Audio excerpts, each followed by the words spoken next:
Warahmatullahi wabarakatuh. Duh, Ya. Terima assalamualaikum kasih. lagi di jalan. Bu, Wah, Anu, ini Bapak nih Bapak luar bernama biasa M. Bapak. Zain. Ya sudah Bu Nenglani sudah masuk. sudah ada Tadi di atas. bergabung enggak dibuka. Oh, siap Bapak. Ya bangga Bu Nenden, saya kembalikan lagi ke Bu Nenden. Siap.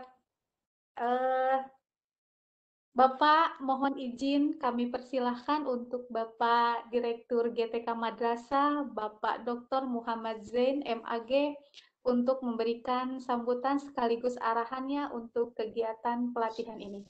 Kepada Bapak Muhammad Zain, kami persilahkan. Assalamualaikum warahmatullahi wabarakatuh. Salam Waalaikumsalam. sejahtera, selamat siang buat kita semua. Alhamdulillah, wa syukurillah, wa la hawla wa la quwata illa billah, wassalatu wassalamu ala rasulillah, wa ala alihi wa sahbihi wa wala wa ba'd.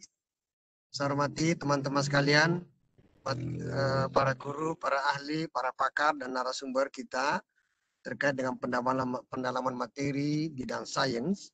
Saya sangat bergembira, kita apresiasi di tengah-tengah pandemi COVID-19, kawan-kawan terus melakukan kegiatan-kegiatan akademik ilmiah untuk menambah kompetensi dan sharing knowledge di antara kita semua.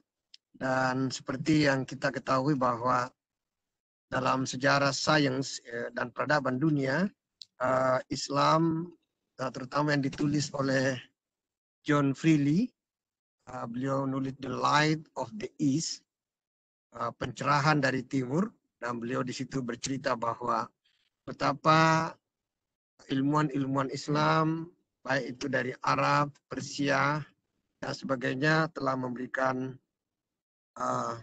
sumbangan dan kontribusi pemikiran dalam kaitan pengembangan sains, baik itu fisika, matematika, kedokteran, psikologi, dan sebagainya. Dan itulah yang selama 1000 tahun pertama, ada 30 orang yang sangat berjasa dalam melahirkan peradaban Islam dan peradaban dunia. Dan di antara 30 itu ada nama seperti Ibnu Sina, ada nama Ibnu Rushd, ada nama Abu Musa Al-Khwarizmi yang pencipta angka 0 dan angka-angka desimal. Dan menurut John Freely dalam bukunya The Life for the East, pencerahan dari timur, beliau mengatakan bahwa setelah abad 12, 13, 14, sampai abad 16, 17, di Eropa itu justru sangat dipengaruhi oleh ada dua pemikir muslim yang luar biasa mempengaruhi pemikiran di Eropa. Ya, pertama adalah Avicenna, atau yang biasa kita sebutkan sebagai Ibnu Sina. Buku-buku beliau yang terkait dengan kedokteran sangat terkenal dengan kitab Al-Qanun fi Tibbi atau The Canon of Medicine. Beliau itu sudah sangat maju pemikirannya terkait dengan anatomi tubuh manusia. Bahkan beliau dikenal sebagai Bapak Anatomi Dunia karena dalam bukunya Al-Qanun fi Tibbi beliau mendeskripsikan dengan sangat lengkap terkait dengan anatomi tubuh manusia. Dan beliau juga menulis filsafat, kitab Asy-Syifa, bukan hanya filsafat tapi itu terkait dengan psikoterapi. Kemudian juga kitab An-Najat, dan buku-buku ini luar biasa ditulis oleh Ibnu Sina, dan itulah melahirkan ilmuwan-ilmuwan di Eropa dan melahirkan Renaissance di Eropa. Demikian pula halnya dengan Ibnu Rushd. Ibnu Rushd juga menulis kitab Tahaput terkait dengan hukum kausalite, hukum sebab akibat yang merupakan induk daripada ilmu pengetahuan. Ilmu-ilmu lain yang lahir seperti Al-Khwarizmi atau Abu Musa Al-Khwarizmi, diabadikan namanya dalam bahasa Inggris algoritma. Kalau kita sekarang mengenal computational thinking atau cara berpikir komputasi, itu pastilah berasal dari pikiran-pikiran algoritma atau Abu Musa Al-Khwarizmi. Teman-teman sekalian, yang ingin saya jelaskan di sini bukan nostalgia terhadap peradaban Islam yang luar biasa itu, akan tetapi yang ingin saya tekankan adalah bahwa sebuah bangsa, sebuah umat yang maju itu karena penguasaan dan kecintaan kepada sains. Dan saya pikir forum ini sangat luar biasa dan saya melihat ada banyak doktor di sini, baik sebagai peserta maupun sebagai narasumber. Dan saya pikir itu adalah sebuah modal ya, utama yang perlu kita kapitalisasi, bahwa kita harus mengakhiri dikotomi keilmuan dalam dunia Islam yang selama ini kalau orang belajar matematika, filsafat, belajar budaya, sosial, belajar fisika, kimia, algoritma, antariksa, itu dianggap kurang pahalanya. Nanti dianggap banyak pahalanya kalau belajar Quran, belajar sunnah, belajar fikih, belajar usul fikih, ulum tafsir atau ulumul Quran, ilmu faraid dan sebagainya, baru dianggap memiliki pahala. Padahal ilmu faraid itu matematika, semua matematika. Jadi ya teman-teman sekalian, tidak ada kitab suci yang sangat detail terkait dengan hukum mawaris kecuali dalam Al-Quran. Oleh karena itu kalau orang bicara tentang hukum-hukum fikih mawaris itu pastilah membutuhkan ilmu matematika. Kalau orang bicara tentang hisab ru'yat ataupun menentukan kompas untuk salat, itu pastilah orang membutuhkan ilmunya Abu Musa Al-Khawarizmi. Jadi itu yang ingin saya jelaskan, bahwa jangan ada lagi dikotomi antara ilmu agama dengan ilmu umum. Nah, sungguhnya ilmu itu sumbernya satu, jadi tidak ada pertentangan antara wahyu, antara Al-Quran, dengan sains dan filsafat. Saya pikir Ibnu Rushd sudah menulis buku yang luar biasa, yang judulnya Faslul Maqal Bainal Hikmah Syariah min Ittisal. Dalam buku ini tipis, tapi itu mengguncang dunia, dan di situ beliau menjelaskan betapa wahyu, Al-Quran, filsafat, hikmah, dan syariat tidak ada pertentangan, dan di situ semua akan bertemu sesuai dengan nalar manusia, nalar bayani, nalar burhani, dan nalar irfani, dan juga mungkin nalar basari. Teman-teman sekalian saya hormati, dan saya pikir saya senang sekali.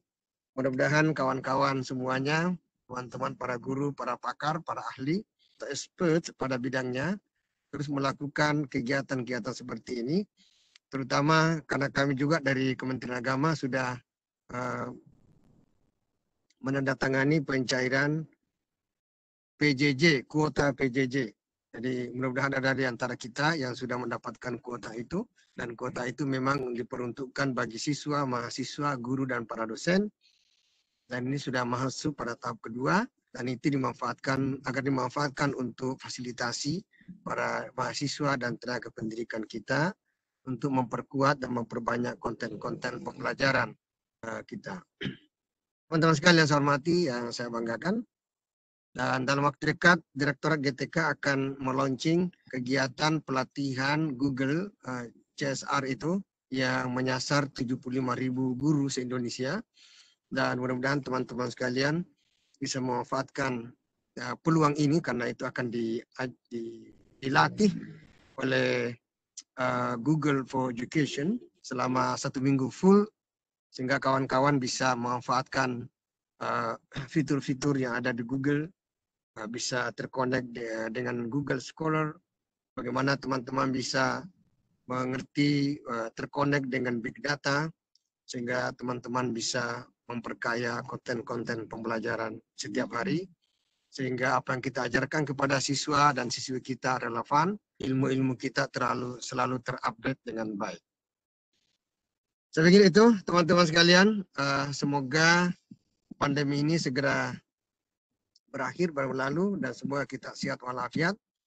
Dan saya titip satu hal, lakukanlah sesuatu yang terkait dengan learning recovery, pemulihan pembelajaran, karena anak-anak kita selama 1 tahun, 6 bulan atau 7 bulan ini, mereka mengalami learning loss, kehilangan kesempatan untuk belajar, kehilangan kesempatan untuk mendapatkan materi pembelajaran 100% dari guru-guru, terutama anak-anak kita yang berkebutuhan khusus atau ABK, dan juga anak-anak kita yang kebetulan rumahnya, domisilinya di daerah-daerah 3T, terluar dan jauh dari sinyal.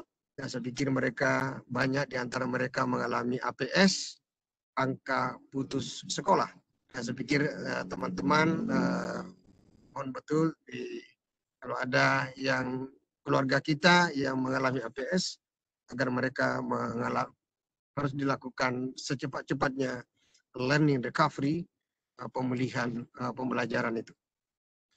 Saya pikir ini sambutan saya dan selamat untuk Assalamualaikum Assalamualaikum warahmatullahi wabarakatuh. Waalaikumsalam warahmatullahi wabarakatuh.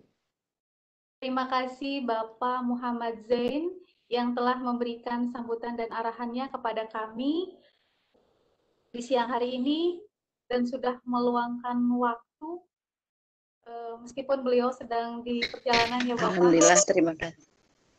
Ya. Subhanallah. Hati-hati di jalan ya Bapak. Terima Ya. kasih saya ucapkan. Syukran kasiran Pak. Ya, makasih. Semoga jalan Pak sampai Ya, tujuan. Mas, makasih. Izin lab ya, karena ini lagi di jalan. Ya, Siap, Siap, Bapak. Bapak. makasih. Assalamualaikum. Ya. Waalaikumsalam. Waalaikumsalam warahmatullahi wabarakatuh. Salam sehat. Bahagia semua. Amin, Amin. amin ya Allah, Amin, ya Rabbal amin. Alamin. Untuk selanjutnya saya serahkan kembali kepada Bapak host kita, Bapak Hendra Darmawan. Saya persilahkan, Pak. Iya, terima kasih Bu Nenden yang sudah memandu kegiatan pembukaan webinar berseri 5 mapel yang kita rencanakan. Baiklah Bapak Ibu, akhir sudah kita di penghujung acara. 3 menit tersisa kita di waktu pembukaan ini ya. Alhamdulillah sesuai dengan waktu yang kita rencanakan dari jam 1 sampai jam 2 siang. Terima kasih sekali lagi kami ucapkan kepada Bapak Ibu yang sudah terlibat dalam kegiatan pembukaan kali ini. Sangat kami ucapkan terima kasih kepada Bapak Ibu. Mudah-mudahan apa yang kita lakukan itu selalu mendapat lindungan dari Allah Subhanahu wa taala dan mendapatkan pahala yang berlipat ganda dari Allah Subhanahu wa taala. Amin ya Allah ya Rabbal Alamin. Di akhir Amin. acara ini marilah kita bersama-sama mengucapkan hamdalah. Alhamdulillah. Subhanakallahumma wa bihamdika